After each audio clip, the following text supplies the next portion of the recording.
کہ نبی اسلام 12 ربیع الاول کو فوت نہیں ہوئے.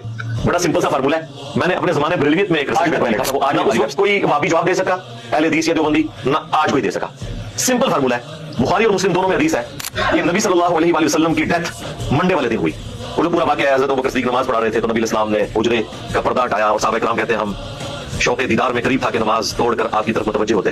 کئی دن سے آپ کی زیارت نہیں ہوئی تھی تو نبی اسلام نے یوں اشارہ کیا اور کہا کہ اپنی نماز مکمل کرو, اور آپ واپس چلے گئے. اور اس حدیث کے اینڈ پہ الفاظ ہے کہ وہ منڈے کا دن تھا اور اسی دن پھر آپ چاشت کے وقت دنیا سے تشریف لے گئے. اس حدیث سے ثابت ہوا کہ نبی اسلام منڈے والے دن فوت ہو گیا. اب میں میتھمیٹیکلی اس کو ثابت کروں گا. دوسرا کانسٹینٹ جو ہے وہ بھی بخاری اور مسلم ہے کہ سیدنا عمر کے پاس ایک یہودی آگے کہتا ہے کہ آپ کی کتاب میں ایک ایسی آیت ہے کہ ہم یہودیوں پر نازل ہوتی تو ہم اسے عید کا دن بنا لیتے. سیدنا عمر رضی اللہ تعالیٰ عنہ نے پوچھا وہ کون سی آیت ہے, تو اس نے کہا الیوم اکملت لکم دینکم واتممت علیکم نعمتی ورضیت لکم الاسلام دینا, جس میں اسلام کے مکمل ہونے کی, دین کے مکمل ہونے کی خوشخبری تھی. آج کے دن ہم نے تم پر تمہارا دین مکمل کر دیا اور اپنی نعمت تمام کر دی اور اسلام کو ایز اے ریلیجن تمہارے لیے پسند کیا. تو وہ یہودی کہنے لگا یہ تو آپ کے لیے عید کا دن ہونا چاہیے. تو حضرت عمر نے بڑا انٹلیکچوئل جواب دیا. انہوں نے کہا کہ ہمیں خوب معلوم ہے کہ یہ آیت کس موقع پر نازل ہوئی, وہ یوم عرفہ ہی کا دن تھا اور جمعے کا دن تھا, یعنی 9 ذی الحجہ جمعے کا دن تھا. نبی اسلام اپنے پہلے اور آخری حج میں تھے 10 ہجری کے اندر. جامعہ ترمذی میں حدیث موجود ہے. ابن عباس کو جب ایک یہودی آ کے یہی بات کرتا ہے تو وہ جواباً کہتے ہیں کہ اس دن تو اللہ نے ہمیں 2 عیدیں دی ہوئی تھی. 2 عیدوں کا لفظ ہے, ایک جمعے کا دن اور ایک یوم عرفہ.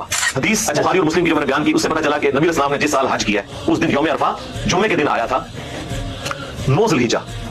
تو دیکھیں 9 ذی الحجہ جمعے کے دن, اس کے بعد ذی الحجہ کے بعد کون سا مہینہ آتا ہے, محرم, پھر سفر اور پھر ربیع الاول.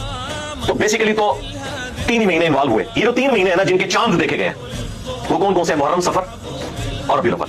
یہ تینوں مہینے 30 کے رکھ لیں, تینوں 29 کی رکھ لیں, حالانکہ 3 کٹھے 29 اور 30 کے نہیں ہوتے. 2 29 1 30 1 29 2 30 کوئی بھی کمبینیشن بنا لیں اور آپ گننا شروع کریں کہ 9 ذی الحجہ کو جمعہ تھا, 10 ذی الحجہ کو ہفتہ ہوا, یوں کرتے کرتے آپ ربیع الاول تک جب پہنچیں گے نا, اور چاروں جو پاسبل آپ کی بنتی ہیں کیلکولیشنز کہہ لیں یا ایٹریشنز پرفارم جو کرنی ہے وہ آپ کر لیں, تو آپ دیکھیں گے کسی کیلکولیشن میں بھی حیران کن بات ہے کہ 12 ربیع الاول منڈے والے دن نہیں بن رہی ہوگی, یا وہ جمعے والے دن بن رہی ہوگی, یا وہ ہفتے والے دن بن رہی ہوگی, یا اتوار کو بن رہی ہوگی, منڈے کو نہیں بن رہی. جبکہ بخاری مسلم سے ہمیں پتا چلا کہ وہ منڈے کا دن تھا, تو اس کا مطلب ہے کہ 12 تو نہیں تھا, اس کے علاوہ کوئی اور دن ہو سکتا ہے.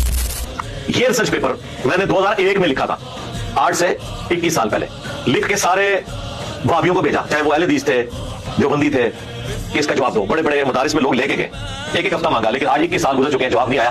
شیخ زبیر عزیز صاحب سے میری 2008 میں بات ہوئی تو مجھے کہنے لگے میرے پاس بھی آیا تھا, تو میں نے کہا آپ ہی جواب لکھ دیتے. کہتے جواب بھی لکھتے صحیح لکھا ہوا تھا, لیکن خاموشی اختیار کر لی. ہونا تو چاہیے تھا کہ اگر صحیح لکھا تھا تو کہتے کہ ٹھیک لکھا ہوا ہے.